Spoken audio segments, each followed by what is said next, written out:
मेरी सफ़र की शुरुआत हुई, सड़कें नहीं थीं। आप यकीन मानिए कि पगडंडी पे था मेरा पंचायत। आप हमेशा मांग करने वालों में रहेंगे, देने वालों में नहीं रहेंगे। हमारे साथ एक ऐसी पंचायत की मुखिया है जिसे देश भर में जाना जाता है और इनका अलग पहचान है। इनसे जानने का प्रयास करेंगे कि आखिर इनका सफर आसान था या कठिन था, आखिर कैसे यहाँ तक पहुंचे थे और अलग पहचान बनाने में कैसे सक्षम हुए थे। तमाम पहलुओं पर बातचीत करने के लिए हमारे साथ ऋतु जायसवाल जी है, जो आरजेडी से और इससे पहले पूर्व मुखिया, अपने पंचायत को डेवलप करने में क्या योगदान दिए थे, इनसे जानने का प्रयास करते हैं। सबसे पहले तो मैडम जी, मेरे चैनल पे बहुत बहुत स्वागत है आपका। बहुत धन्यवाद आपके चैनल को और सभी। दिल्ली से बिहार का सफर कितना आसान और कितना कठिन रहा?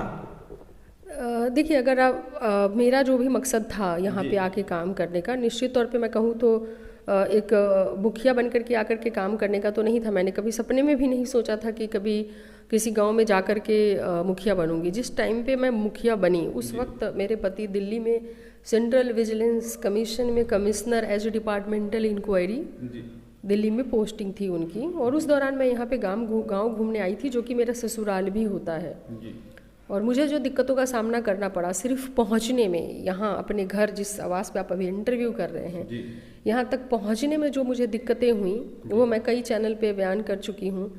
बिजली नहीं थी, पीने का पानी नहीं था, सड़कें नहीं थी, लोग मर जाएं लेकिन बाहर निकलने का रास्ता नहीं था।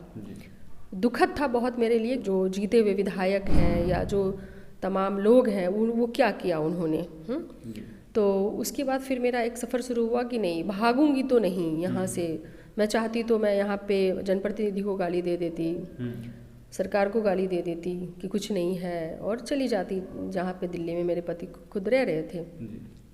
लेकिन मुझे लगा कि भागना सॉल्यूशन नहीं है, भाग लेना सॉल्यूशन है ना। रन अवे से ज़्यादा अच्छा है पार्टिसिपेट इट। प्रॉब्लम्स है तब भी। तो हमने उसको पार्टिसिपेट किया, हमने मुखिया का चुनाव लड़ा और लोगों ने भरोसा जताया हमें। काफ़ी अच्छे वोटों से मेरी जीत हुई, और वो एक जो वोट था वो वोट नहीं बल्कि लोगों का भरोसा था। जब कोई आपको जनता वोट करती है तो वो इस भरोसे से वोट करती है कि ये जीतेगा तो जनता के लिए काम करेगा। उसके बाद मेरी सफ़र की शुरुआत हुई, सड़कें नहीं थीं। आप यकीन मानिए कि पगडंडी पे था मेरा पंचायत। महज मेरे कितने हुए हैं, मेरे 7 साल हुए। 2016 में मैं मुखिया बनी हूँ। उस वक्त से कि अगर मैं जर्नी करूँ तो पगडंडी पे पंचायत था, व्यवस्थाएं नहीं थी, पीने के लिए स्वच्छ पानी नहीं था। जब मैं यहाँ पे आई तो सबसे पहले तो गाँव को कनेक्ट करना एक बड़ा चैलेंज था। सड़क है ना, जो कि प्रधानमंत्री ग्रामीण सड़क योजना के अंतर्गत आती थी, जिसपे कि यहाँ के विधायक को ध्यान देना चाहिए था, नहीं दिया।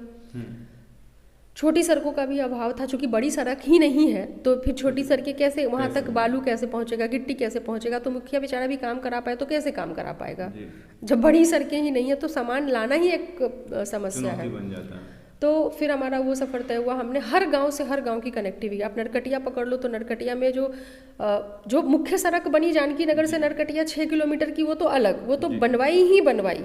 उसके अलावा अगर आप कहें कि अगर सिर्फ नरकटिया, जिस गांव में आप बैठे हैं वहाँ नरकटिया से लपटाहा, जो कि लोग पानी में नदी है उसको क्रॉस करके जाते थे, और अगर बाढ़ का टाइम हो कुछ हो तो वो क्रॉस भी नहीं कर सकते थे।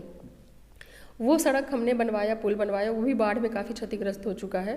उसके बाद नरकटिया से हमने वहाँ पे जो एक दूसरा पंचायत है वो कनेक्ट करवाया हमने। तो ये नरगा बोलते हैं उसको, उस पंचायत से इसकी कनेक्टिविटी हुई।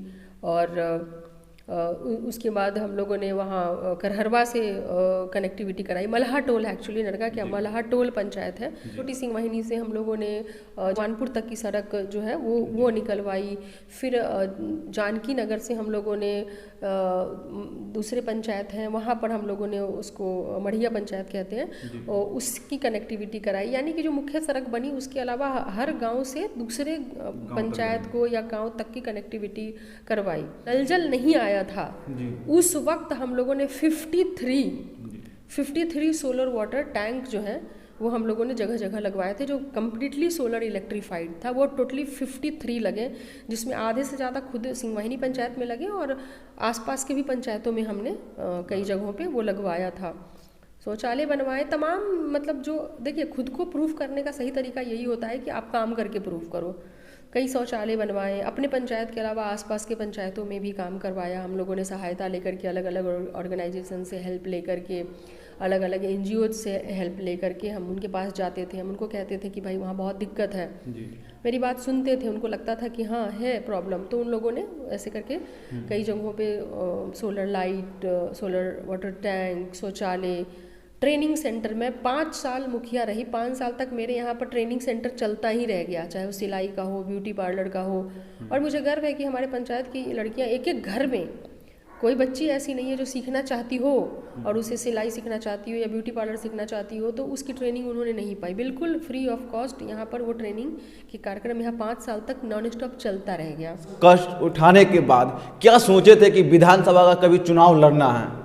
नहीं, अगर मैंने शुरू से ये सोचा होता कि विधानसभा का चुनाव लड़ना है तो मैं अपने सोलर वाटर टैंक जो लगवाए यहाँ पे डिफरेंट ऑर्गेनाइजेशन के हेल्प से, तो वो मैं प्लानिंग कर करके जो परिहार विधानसभा के क्षेत्र के अंतर्गत जो पंचायतें पड़ती हैं मैं वहाँ लगवाती।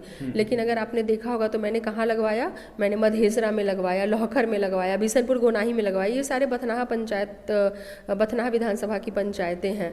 तो मेरा कोई प्लान नहीं था कि मुझे इसके बाद इसमें आना है या इसके बाद उसमें आना है, मुझे ऐसा कुछ नहीं था। मुझे था कि मैं 5 साल यहाँ सेवा करके मुझे वापस दिल्ली लौटना है। और कभी मैंने नहीं सोचा था कि विधानसभा का चुनाव मैं लड़ूंगी। लेकिन 3 साल 4 साल बीतते बीतते मुझे ये अनुभव हो गया कि अगर आप बदलाव के लिए काम करना चाहते हैं तो आपका किसी न किसी संवैधानिक पद पे, जनप्रतिनिधि के तौर पे आपका रहना ज़रूरी है। नहीं तो आप एक्टिविस्ट तो बन सकते हैं, आप आवाज़ तो उठा सकते हैं, मगर आप हमेशा मांग करने वालों में रहेंगे, देने वालों में नहीं रहेंगे। तो ये एक ऐसा पद, देखिए अगर मैं मुखिया के तौर पे काम करवा पाई तो मेरा एक पद था, छोटा ही सही लेकिन एक पद था। लिख लिख के डिफरेंट NGO को, डिफरेंट ऑर्गेनाइजेशन को लिख के देती थी कि मेरे पंचायत की ये दुर्दशा है या ऐसा है। अगर तो मुझे लगा कि एक पद तो ज़रूरी है। अगर मैं विधानसभा में आती हूँ तो हमारे पास विधानसभा है जहाँ पे हम सदन है जहाँ पर हम सवालों को उठा सकते हैं, हम पक्ष में हो या विपक्ष में हो, हम वहाँ पर डिमांड कर सकते हैं कि भाई हमारी विधानसभा में ये कमी है।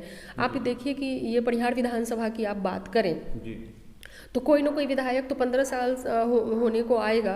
तो अभी जो वर्तमान विधायक है पति पत्नी के तौर पे वही रहें, उसके पहले भी तमाम विधायक रहें। लेकिन अगर आप यहाँ की स्थिति देखो, अगर विकास की, तो आप देखो कि यहाँ पे एक भी सरकारी BEd कॉलेज परिहार विधानसभा में नहीं है, एक भी सरकारी ITI कॉलेज नहीं है, एक भी सरकारी नर्सिंग कॉलेज नहीं है, एक भी सरकारी पॉलिटेक्निकल कॉलेज नहीं है। यहाँ के जो लोग हैं, गरीब लोग, तो क्या वो ज़मीन बेच के, गहने गिरवी रख करके वो अपने बच्चों को प्राइवेट से ये सारी चीज़ें करवाएं?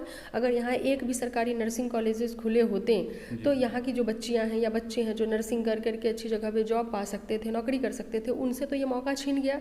तो यहाँ के जनप्रतिनिधि को, जनता को ये जवाब देना होगा कि आपने विकास के लिए क्या किया। ये जवाब उन्हें देना होगा और जनता को ये जवाब उनसे मांगना चाहिए, विकास की रूपरेखा क्या है। एक भी छोटे उद्योग यहाँ नहीं है। आप देखिए कि कोरोना के बाद चनपटिया में खुला, मुजफ्फरपुर के मोतीपुर में एक 100 150 200 छोटे छोटे उद्योग का क्लस्टर वहाँ पे खुला। यहाँ के जनप्रतिनिधि में जो वर्तमान विधायक हैं उनके नहीं वो लोग यहाँ पे छोटे छोटे उद्योग स्थापित कर सके। यहाँ पे अगर देखा जाए तो केंद्र में भी उनकी सरकार थी, बिहार में भी अलायंस में उन्हीं की सरकार थी भाजपा की, और परिहार में भी उन्हीं की सरकार थी भाजपा की। तो परिहार में भी आप, बिहार में भी आप, केंद्र में भी आप, उसके बावजूद भी अगर आप यहाँ पर एक भी इंस्टीट्यूशंस नहीं खुलवा पाए, ये शर्मनाक है। इनसे जनप्रतिनिधियों को सही में जनता के सामने शर्म महसूस करना चाहिए कि वो अपने काम को लेकर के फेल्योर रहें, अपनी जिम्मेवारियों को लेकर के फेल्योर रहें। ये इनको मानना पड़ेगा।